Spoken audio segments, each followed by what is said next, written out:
doctora Beatriz Cerrato, ellas pertenecen a la Secretaría de Nutrición, para seguir hablando de algo que empezamos la semana pasada, pero que queremos desarrollar y profundizar mucho más acerca de los trastornos de la conducta alimentaria, ¿no? De paso, le voy a pedir a Gonzalito que me verifique acá el micrófono de Mónica, que me parece que está apagado, así que ahí ya lo vamos a ver, sí, está apagado. Vamos a verificar entonces que se pueda encender el micrófono de la licenciada Mónica Medina. Como te decía, trastornos de la conducta alimentaria, ¿no? ¿Cuáles son los que más conocemos y los que son no identificados, así se les llama? ¿Cómo están? Hola, ¿qué tal? Buen día. Más cerquita, doctora, el micrófono. Y buen día a toda su audiencia. Bueno, gracias por venir.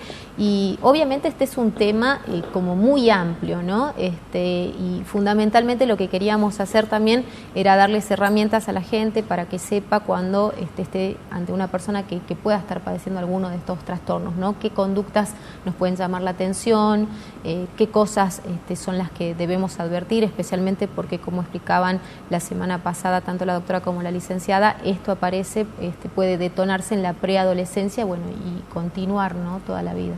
Sí, realmente los trastornos de la conducta, como se los denomina, cada vez se van apareciendo en épocas más tempranas de la edad, lamentablemente. Nosotros tenemos que identificar bien que hay trastornos, como se les llaman, como bien decía Mabel, se les llaman no identificados, es decir, no entran dentro de las clasificaciones. Esto es meramente clasificación médico, psicológica y psiquiátrica y nutricional. Sí. ¿Por qué digo es meramente? Porque nos sirve a nosotros para determinar que este paciente, por ejemplo, no es una anoréxica. Entonces, poner el sello a alguien es que ese alguien que se llama paciente lleve para el resto de la vida su sello. Yerrarlo con algo semejante es muy duro. Entonces, es muy importante, sumamente importante, que nosotros, quienes estamos ligados a la nutrición, a la medicina, sepamos identificarlos. Por eso, desde ese lugar es que lo llamamos trastornos alimentarios no identificados. Dentro de este grupo, que es muy vasto y que cada vez están apareciendo más, nosotros tenemos algunos, las pacientes restrictivas. Son pacientes que siempre comen la misma porción. No son anoréxicas, son restrictivas. La anorexia, para ponerle ese sello, cumple con criterios diagnósticos, es decir, tiene criterios médicos. Restrictivo, ¿a qué le podríamos llamar? Por ejemplo, no alguien que se cuida, que dice, bueno, no, yo sí tengo que comer pizza como 2 porciones nada más, porque más o es mucho o me va a engordar. ¿Eso ya es restrictivo? Ahí comienza la restricción. Cuando yo empiezo a marcar qué porciones voy a comer. No cuando yo tengo saciedad, digamos. Ahí está el problema. En estos temas, lo que se alteran son las sensaciones biológicas naturales de un individuo de hambre y de saciedad. Las dos están frenadas, las dos están tapadas, o sea, con una capacidad mental para tal.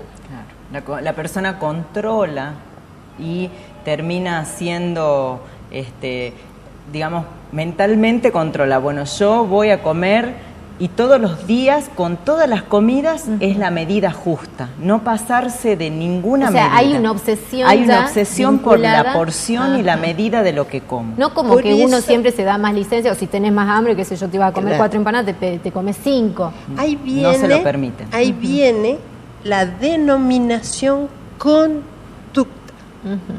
O sea, es algo vinculado al interior de cada individuo. O sea, yo altero un proceso biológico desde mi corteza cerebral, desde mi pensamiento, ¿qué hago? Digo, esto no. Hasta acá sí y hasta acá. ¿Y con los alimentos no. lo mismo? Por ejemplo, esto de decir, no sé, como siempre ensalada y no como, no sé, pastas, ¿también puede pasar? Esa conducta restrictiva también va. Muy restrictivas, miden y y buscan qué van a comer, cómo y cuándo.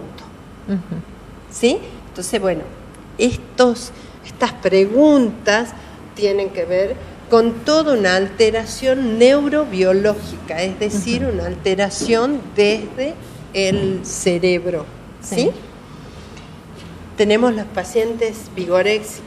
¿Quién no conoce la vigorexia? Ese paciente que aumenta los músculos de una manera exagerada, muchos de ellos tomando y medicación que no corresponde, alterando todo el proceso normal de ese cuerpo.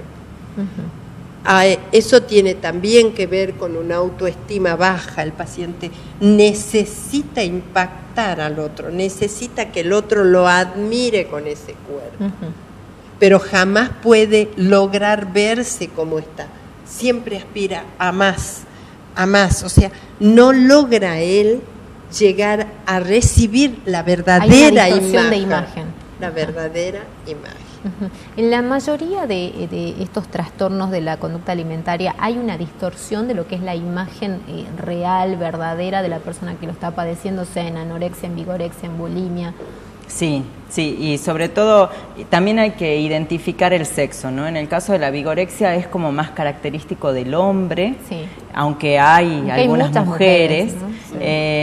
Pero es más característico del hombre. En cambio, esto de controlar y ser restrictivo es más conducta de la mujer, ¿no? Por ahí es una forma de identificar también. La persona vigoréxica es una persona que no se permite, por ejemplo, faltar al gimnasio.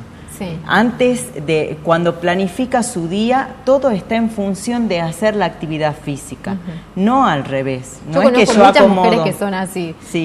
Por ahí no en ganar músculo, obviamente, porque la mujer en realidad casi siempre quiere verse como delgada, como muy delgadita, pero sí en esto de la obsesión de que pueden cambiar cualquier actividad de su día, no importa, no sé, que sea algo súper importante, que sea algo familiar, pero no alterar las horas dedicadas al cuidado físico, y más si se trata del gimnasio. Exactamente, incluso cuando van de vacaciones, hasta buscan ir de vacaciones a lugares donde cuenten con un gimnasio o un lugar donde puedan realizar la actividad física. Porque todo gira en función de eso. Porque el mayor problema está en el cerebro. Claro. Por eso es que hay que determinarlo bien.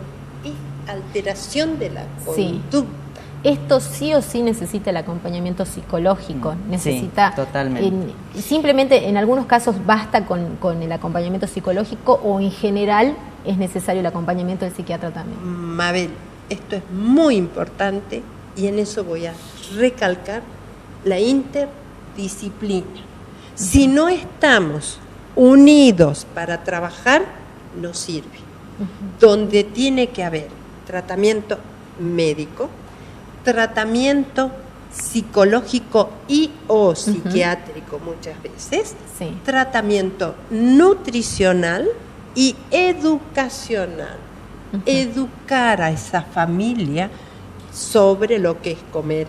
En esa educación no solamente entrarían todos estos no identificados, sino también entra la obesidad, que todavía no puede entrar como enfermedad en los libros de desórdenes psiquiátricos, como se llaman DSM-4, y ahora salió el 5, no entró todavía. Pero bueno, esto es nada más, por favor, entiéndase que desde el orden médico, desde el orden de poder clasificar. Pero esto, si no trabajamos hombro a hombro con ellas, que muchas veces son ellas las que reciben el paciente, esto va en desmedro del mismo paciente. Porque